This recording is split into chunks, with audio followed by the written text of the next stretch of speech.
December మాసం 2025 సంవత్సరంలో వృశ్చిక రాశి వారికి మాస ఫలితం ఎలా ఉంటుందో తెలియజేస్తున్నాను. జాగ్రత్తగా వినండి. ఆరోగ్యం విషయంలో నార్మల్గా ఉంటుంది. ఏమాత్రం ఆందోళన పడాల్సినటువంటి అవసరం ఎంత మాత్రమూ లేదు. దీర్ఘకాలిక రోగులు ఎవరైనా పెద్దవాళ్ళు ఉంటే వాళ్లకు కూడా ఉపశమనం కలుగుతుంది. తప్పకుండా మిమ్మల్ని ఆశీర్వదించేటువంటి పరిస్థితుల్లో ఉంటారు. గృహ వాతావరణం కనుక తీసుకున్నట్టయితే భర్తల మధ్యన సఖ్యత బాగా ఉంటుంది. ప్రేమ అభిమానం చోటు చేసుకుని గృహంలో శాంతిగా ఉండేటువంటి పరిస్థితి ఏర్పడుతుంది. పిల్లలు కూడా వాళ్ళ చదువులు చదువుకుని మిమ్మల్ని ఏమాత్రం కూడా విసిగించేటటువంటి పరిస్థితి.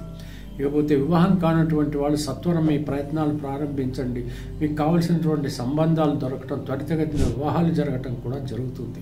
వ్యాపారాలు ప్రారంభించాలి అని అనుకుంటున్నటువంటి వాళ్ళు మీరు తప్పకుండా ప్రారంభించండి. ఒక శుభముహూర్తాన ప్రారంభించండి.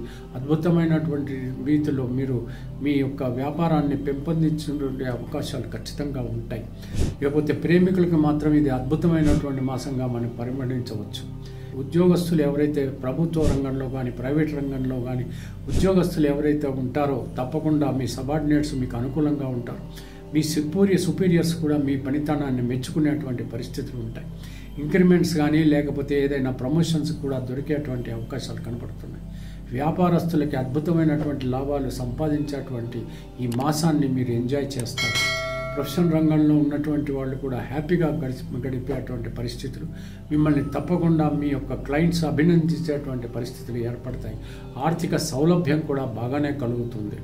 విదేశాలకు వెళ్ళాలి అని అనుకుంటున్నటువంటి వాతావరణ పరిస్థితులు ఒకసారి గమనించండి.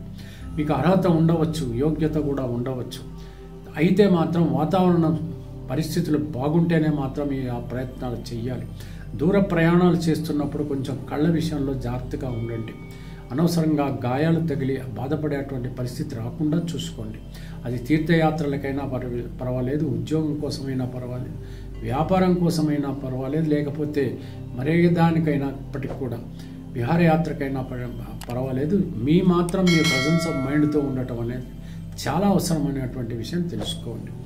కోర్టులలో ఏదైనా కేసులు ఉన్నటువంటి పక్షంలో తత్వరం పూర్తి చేసుకోవడానికి ప్రయత్నించండి.